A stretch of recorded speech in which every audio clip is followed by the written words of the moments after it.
이 이야기는 만약에 유관순 열사가 마이크 타이슨 뺨치는 핵주먹의 소유자였다면 에서 시작합니다. 우리가 교과서에서 배운 유관순 열사는 태극기를 품에 안은 가녀린 소녀였습니다. 하지만 오늘 우리는 조금 엉뚱하고도 통쾌한 상상을 해보려 합니다. 그 가녀린 팔다리에 세계 챔피언급 복서의 근력과 기술이 숨겨져 있었다면 1919년 그날의 역사는 어떻게 바뀌었을까요? 상상만으로도 가슴이 뜨거워지는 이야기 지금 바로 시작합니다.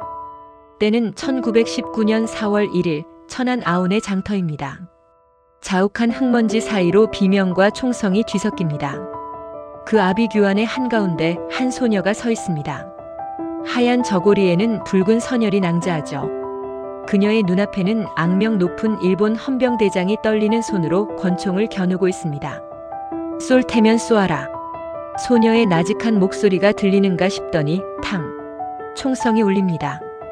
그런데 말이죠. 기적 같은 일이 벌어집니다. 총알이 발사되는 그 찰나의 순간 소녀의 몸이 유령처럼 흐릿해집니다. 위빙. 복싱에서 상체를 숙여 상대의 공격을 피하는 기술이죠. 총알을 피한 소녀가 순식간에 헌병대장의 품으로 파고듭니다. 그리고 뻗어나가는 오른손 주먹. 그 주먹은 헌병대장의 미간 바로 일시엠 앞에서 딱 멈춥니다.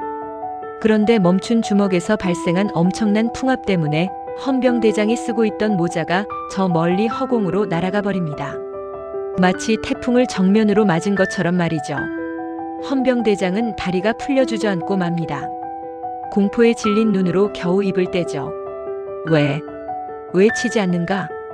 그 질문에 소녀 유관순은 서늘하면서도 슬픈 미소를 짓습니다. 그녀는 왜 압도적인 힘을 가지고도 주먹을 멈췄을까요? 시계를 1년 전으로 돌려보겠습니다. 1918년 경성 이화학당의 체육관입니다. 남학생들도 혀를 내두르는 샌드백 타격 소리가 체육관을 가득 채웁니다. 퍽, 퍽. 소리가 아니라 펑, 펑. 터지는 소리가 납니다. 샌드백을 치고 있는 건 양갈래로 머리를 따은 17살의 유관순입니다. 당시 이화학당에는 호신술을 가르치던 괴짜 선교사가 한 명 있었습니다. 그는 유관순의 재능을 단번에 알아봤죠. 관순, 너의 주먹은 신이 주신 선물이야. 스텝을 밟을 땐 나비처럼 꽂을 땐 벌처럼. 유관순의 재능은 그야말로 탈인간급이었습니다. 짓궂은 남학생 대여섯 명이 덤벼도 소용없었습니다. 유관순은 땀 한 방울 흘리지 않고 오직 왼손 잽제부 하나로 그들을 모두 바닥에 눕혀버렸으니까요. 눈에 보이지도 않을 만큼 빠른 잽에 맞은 남학생들은 억소리도 못 내고 기절하곤 했습니다. 하지만 그녀에게는 치명적인 제약이 하나 있었습니다. 선교사는 항상 이렇게 가르쳤거든요. 관순, 기억해라. 힘은 약한 자를 지킬 때만 쓰는 것이다. 분노를 실은 주먹은 야만일 뿐이야. 내 주먹은 사람을 살리는 도구지 해치는 흉기가 아니다. 그 가르침 때문에 유관순은 자신의 힘을 철저히 숨겨야 했습니다. 학교에서는 그저 공부 잘하고 싹싹한 모범생으로, 친구들 사이에서는 명랑한 소녀로 지냈죠. 끓어오르는 에너지는 밤마다 몰래 샌드백을 치며 해소할 뿐이었습니다. 그녀의 주먹에는 늘 하얀 붕대가 감겨 있었습니다. 그것은 힘을 보호하는 장비이자 스스로 폭주하지 않겠다는 봉인과도 같았습니다. 그러던 어느 날 사건이 터집니다. 친구들과 함께 남대문 시장에 갔을 때였습니다. 일본 헌병들이 길바닥에서 나무를 파는 할머니를 걷어차고 있었습니다. 조센징이 어디서 길을 막고 있어? 헌병들의 군화발에 할머니의 나물 바구니가 지시겨지고 할머니는 피를 흘리며 쓰러졌습니다. 주변 사람들은 분노했지만 총칼을 찬 헌병이 무서워 아무도 나서지 못했죠. 그 순간 유관순의 호흡이 거칠어집니다. 주먹을 쥔 손에 핏줄이 섭니다. 참아야 한다. 폭력은 야만이다. 참아야. 하지만 헌병이 할머니의 머리채를 잡고 질질 끌고 가려던 순간 유관순의 머릿속에서 무언가가 툭 하고 끊어집니다. 선교사의 가르침보다 눈앞의 불의가 더 참을 수 없었던 겁니다. 순식간이었습니다. 사람들은 무엇이 지나갔는지조차 보지 못했습니다. 그저 하얀 바람이 획 하고 불었다고 느꼈을 뿐이죠. 눈을 떠보니 상황은 종료되어 있었습니다. 으스대던 헌병 3명이 바닥에 큰 대자로 뻗어 거품을 물고 기절해 있었습니다. 턱, 명치, 관자놀이. 단 3번의 타격. 군더더기 없이 급소만 정확히 가격한 겁니다. 유관수는 이미 사라지고 없었습니다. 그날 이후 경성 바닥에는 이상한 소문이 돌기 시작합니다. 들었나? 일본 놈들을 순식간에 때려 눕히고 사라지는 경성 도깨비가 나타났대. 그림자도 안 보인다던데? 헌병들이 귀신을 본 것처럼 벌벌 떤다더군. 사람들은 통쾌해했습니다. 억눌려 살던 식민지 조선인들에게 경성 도깨비는 작은 영웅이었습니다. 하지만 정작 당사자인 유관순의 마음은 무거웠습니다. 자신의 주먹이 사람을 상하게 했다는 죄책감, 그리고 혹시라도 학교와 가족에게 피해가 갈까봐 두려웠던 겁니다. 기숙사 방에 돌아온 유관순은 떨리는 손을 부여잡고 기도합니다. 하나님, 저에게 왜 이런 무서운 힘을 주셨나이까? 저는 이 힘이 두렵습니다. 하지만 역사의 수레바퀴는 그녀를 가만히 두지 않았습니다. 창밖으로 차가운 겨울바람이 불어오고 거리에는 심상치 않은 기운이 감돕니다. 고종 황제의 승하 소식이 들려오고 사람들의 눈빛에는 슬픔 대신 도끼가 서리기 시작했죠. 유관수는 직감합니다. 이제 단순히 주먹을 숨기는 것만으로는 버틸 수 없는 거대한 폭풍이 몰려오고 있다는 것을요. 그녀의 봉인된 주먹이 나라를 위해, 아니 사랑하는 사람들을 지키기 위해 진짜로 쓰일 날이 머지 않았다는 것을 말입니다. 과연 유관수는 폭력은 야만이라는 신념과 조국의 현실 사이에서 어떤 선택을 하게 될까요? 그리고 그녀를 추적하기 시작한 일본 헌병대의 포위망 속에서 우리의 챔피언은 무사할 수 있을까요? 본격적인 싸움은 이제부터입니다. 1919년 뜨거웠던 그 해의 봄으로 함께 들어가 보시죠. 겨울바람보다 더 매서운 봄이 찾아왔습니다. 1919년의 봄은 그랬습니다. 꽃은 피었지만 우리 땅 어디에도 진정한 봄은 없었죠. 황제는 독살당했다는 소문 속에 눈을 감았고 바다 건너 도쿄에서는 유학생들이 독립선언서를 낭독했다는 뜨거운 소식이 들려왔습니다. 학교마다 휴교령이 내려졌습니다. 우리의 챔피언 유관순도 경성을 떠나 고향 천안으로 내려가야만 했습니다. 하지만 그녀가 마주한 고향 풍경은 참혹했습니다. 마을 입구마다 칼을 찬 헌병들이 서슬퍼런 눈으로 사람들을 감시하고 있었으니까요. 숨소리조차 크게 낼 수 없는 공포의 도시, 그게 바로 당시의 천안이었습니다. 고향 집에 돌아온 유관수는 밤마다 방문을 걸어 잠그고 하얀 붕대를 감습니다. 샌드백을 치기 위해서가 아닙니다. 오히려 반대였죠. 끓어오르는 분노가 주먹 밖으로 튀어나가지 않도록 꽁꽁 싸매어 봉인하는 의식이었습니다. 그녀는 거친 숨을 내쉬며 다짐하고 또 다짐합니다. 이번 만세운동은 비폭력이다. 우리는 야만인이 아니야. 내 주먹은 절대 나가지 않는다. 이것은 싸움이 아니라 우리의 의지를 보여주는 거룩한 예식이어야 해.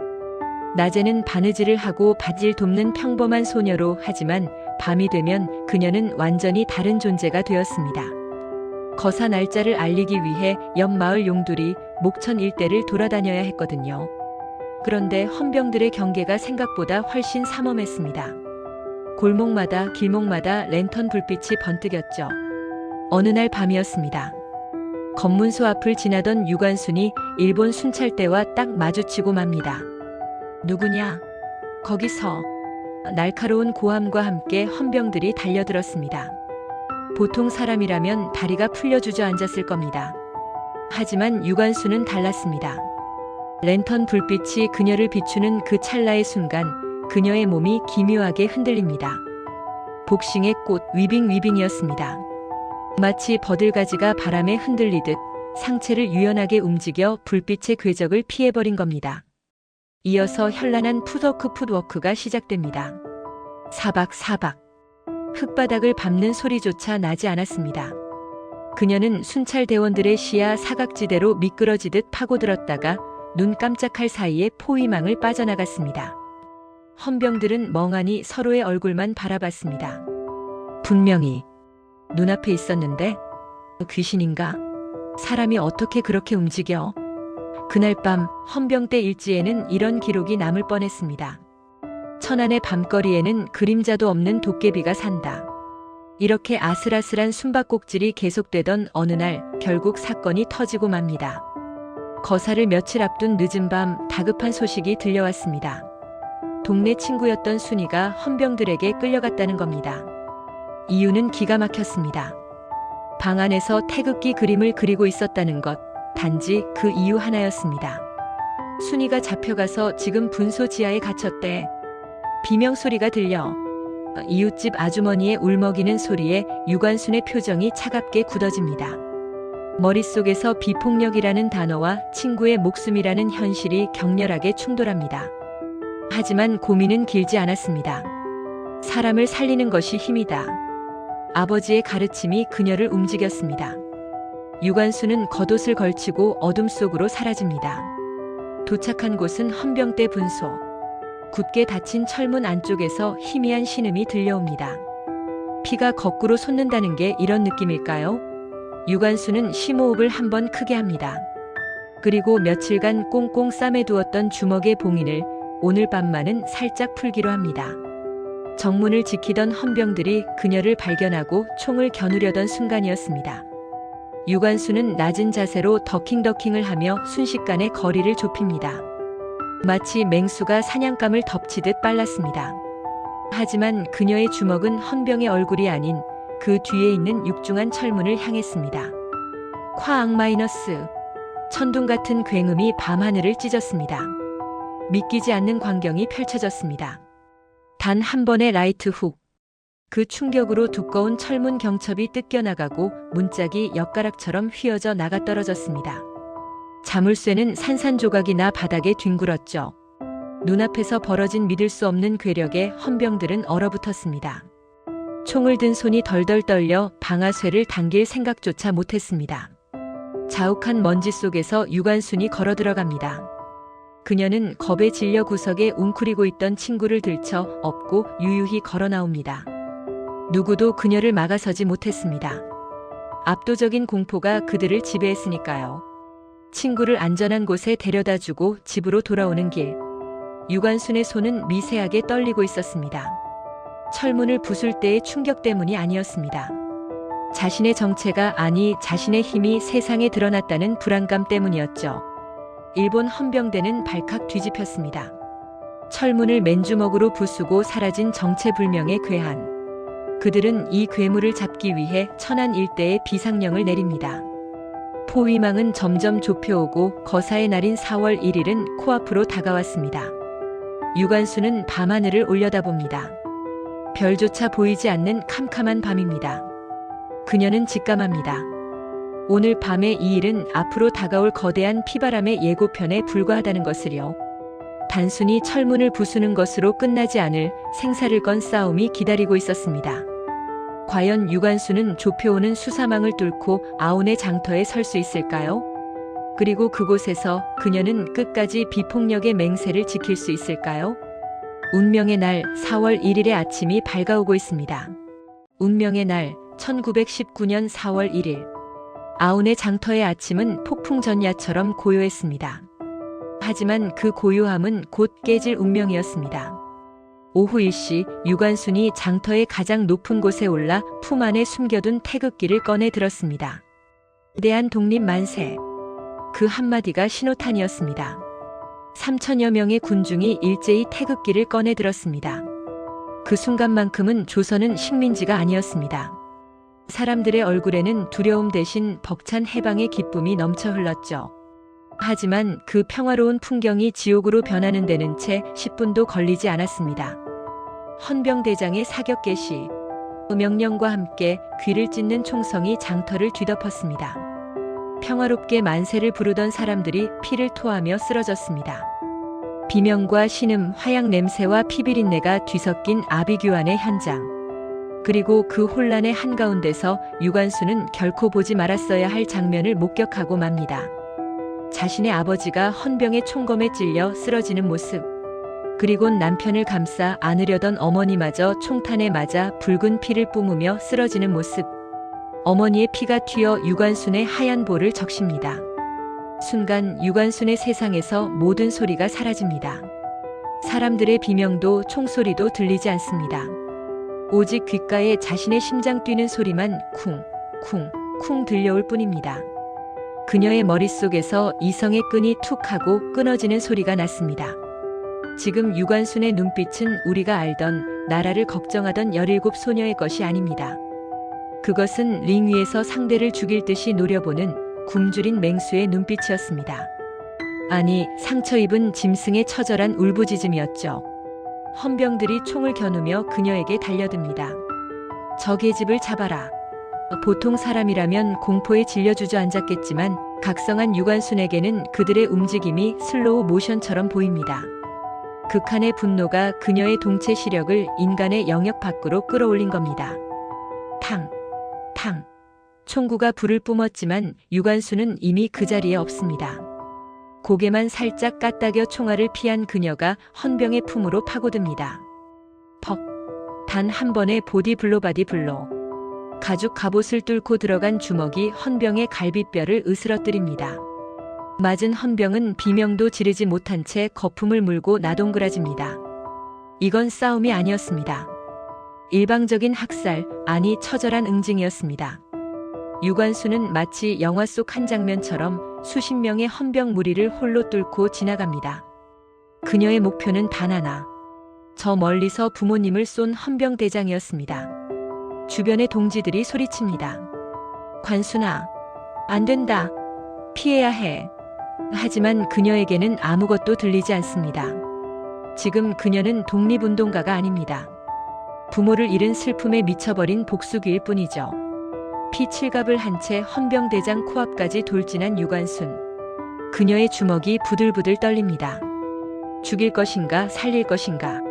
아니 복수할 것인가 대의를 지킬 것인가. 숨막히는 선택의 순간이 찾아왔습니다. 다시 시계를 처음으로 돌려보겠습니다. 제1장 오프닝에서 보여드렸던 바로 그 장면입니다. 헌병대장의 미간 일시엠 앞에서 멈춘 유관순의 주먹. 그 주먹에서 뿜어져 나온 살기 어린 풍압에 헌병대장의 모자가 저 멀리 날아갔었죠. 헌병대장은 공포에 질려 다리가 풀린 채 주저앉아 있습니다. 오줌을 지린 채 덜덜 떨며 겨우 묻습니다. 왜 치지 않는가? 유관순은 거친 숨을 몰아쉽니다. 당장이라도 이 주먹을 꽂아버리면 부모님의 원수를 갚을 수 있습니다. 속이 시원해질지도 모릅니다. 하지만 그 찰나의 순간 뇌리에 아버지의 목소리가 스쳐 지나갑니다. 관순아, 진정한 힘은 사람을 죽이는 게 아니다. 사람을 살리는 것이지.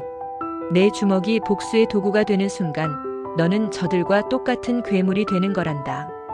유관순의 눈에서 굵은 눈물이 뚝뚝 떨어져 헌병대장의 얼굴 위로 떨어집니다. 그녀는 떨리는 손으로 꽉 쥐었던 주먹을 천천히 펴니다. 그리고 품 안에서 피와 흙먼지로 얼룩진 태극기를 꺼내듭니다. 헌병대장의 멱살을 잡는 대신 그의 눈앞에 태극기를 활짝 펼쳐 보인 겁니다. 내 주먹으로 너를 죽이면 나는 살인자가 될 뿐이다. 하지만 유관순의 목소리가 장터를 쩌렁쩌렁 울립니다. 내 목소리로 대한 독립을 외치면 너희는 영원히 씻을 수 없는 죄인이 된다. 그리고 터져나온 함성. 대한 독립 만세. 그 소리는 주먹보다 더 강력했습니다. 총을 든 일본군들이 오히려 뒷걸음질 쳤습니다. 죽음조차 두려워하지 않는 그 기백에 완전히 압도당한 겁니다. 유관순은 도망치지 않았습니다. 스스로 두 손을 내밀며 체포를 허락했죠. 일본군들은 그녀의 양팔을 묶으면서도 그녀가 무서워 눈조차 마주치지 못했습니다. 그녀는 끌려가는 것이 아니라 호위받는 장군처럼 당당하게 걸어서 호송차에 올랐습니다. 무대는 이제 서대문 형무소로 바뀝니다. 지옥 같은 고문이 시작되었습니다. 일제는 조선 최고의 주먹이라 불린 그녀의 육체를 철저히 망가뜨리려 했습니다. 하지만 그들은 몰랐습니다. 챔피언을 만드는 건 강한 근육이 아니라 꺾이지 않는 정신력이라는 것을요. 고문관이 물고문을 하고 손톱을 뽑아도 유관순은 신음소리 한 번 내지 않았습니다. 그녀는 이 고통을 링 위에서의 스파링 혹은 챔피언이 되기 위한 지옥 훈련처럼 받아들였습니다. 오히려 고문을 할수록 피폐해지는 건 고문관들이었습니다. 아무리 때려도 눈빛이 죽지 않는 소녀. 피투성이가 된 채 씩 웃으며 너희는 결국 망할 것이다라고 호통치는 그 기세에 고문관들은 밤마다 악몽에 시달려야 했습니다. 그녀의 육체는 링을 떠났지만 그녀의 정신은 감옥이라는 사각링 안에서 이미 승리하고 있었던 겁니다. 과연 이 싸움의 끝은 어디일까요? 그리고 그녀가 남긴 마지막 메시지는 무엇일까요? 링 위에서 선수는 쓰러질 수 있습니다. 하지만 다시 일어난다면 그건 패배가 아니죠. 여기 세상에서 가장 어둡고 좁은 사각링 서대문 형무소 8호 감방이 있습니다. 우리의 챔피언은 지금 어떤 모습일까요? 이 이야기는 칠흑 같은 어둠 속에서도 끝내 빛을 잃지 않았던 한 소녀의 마지막 싸움에 대한 기록입니다. 시간은 흘러 1920년 3월 1일이 되었습니다. 만세 운동이 일어난 지 딱 1년이 되는 날이었죠. 감옥 안에는 숨막히는 정막만이 감돌고 있었습니다. 간수들은 혹시라도 또 무슨 일이 터질까봐 신경을 곤두세우고 있었고요. 그때였습니다. 대한 독립 만세. 가늘지만 또렷한 목소리가 8호 감방에서 터져나왔습니다. 유관순이었습니다. 그 소리는 뇌관이 되어 옆방으로, 위층으로, 감옥 전체로 순식간에 퍼져나갔습니다. 당황한 간수들이 곤봉을 들고 감방 안으로 들이닥쳤습니다. 닥쳐. 조용히 안 해? 무자비한 구타가 시작되었습니다. 일반인이라면 비명을 지르며 살려달라고 빌었을 겁니다. 하지만 유관수는 달랐습니다. 곤봉이 그녀의 어깨를 내리치고 발길질이 복부를 가격해도 그녀는 만세 부르는 것을 멈추지 않았습니다. 피투성이가 된 얼굴로 그녀는 오히려 웃고 있었습니다. 그것은 미쳐서가 아니었습니다. 육체의 고통 따위는 이미 그녀의 정신을 가두지 못했기 때문입니다. 간수들은 때리다 지쳐 뒤로 물러섰습니다. 자신들이 때리고 있는 이 소녀가 마치 고통을 모르는 강철 로봇처럼 느껴져 소름이 돋았기 때문이죠. 하지만 인간의 육체에는 한계가 있는 법입니다. 계속된 고문과 영양실조, 그리고 방광 파열이라는 치명적인 부상까지. 유관순의 몸은 이미 회생 불가능할 정도로 망가져 있었습니다. 숨을 쉴 때마다 끊어질 듯한 고통이 밀려왔죠. 마지막 순간 일본인 검사가 그녀를 찾아왔습니다. 다 죽어가는 소녀를 조롱하며 물었죠. 이제 후회하느냐? 내 나라가 독립될 것 같으냐? 그때 유관순이 감겨가는 눈을 번쩍 뜹니다. 그 눈빛은 1년 전 아온의 장터에서 헌병대장을 쏘아보던 그 챔피언의 눈빛 그대로였습니다. 그녀는 마지막 힘을 짜내어 호통칩니다. 내 손톱이 빠져나가고 내 귀와 코가 잘리는 고통은 이길 수 있으나 나라를 잃은 고통만은 견딜 수가 없다. 너희는 결국 망할 것이다. 그것은 저주가 아니라 확신에 찬 예언이었습니다. 1920년 9월 28일 오전 8시 20분 서대문 형무소의 차가운 바닥에서 마지막 종이 울렸습니다. 향년 18세. 너무나 짧은 생이었지만 그녀는 패배하지 않았습니다. KO패도 판정패도 아니었습니다. 그것은 죽음조차 꺾지 못한 영원한 승리였습니다. 세월이 흘러 마침내 조국은 해방을 맞이합니다. 어느 늦가을 유관순의 초라한 묘소 앞에 한 노인이 찾아옵니다. 백발이 성성하고 허리가 굽은 그는 지팡이를 내려놓고 무덤 앞에 무릎을 꿇습니다. 바로 1919년 그날 아온의 장터에서 유관순의 주먹 앞에 서 있었던 그 헌병대장이었습니다.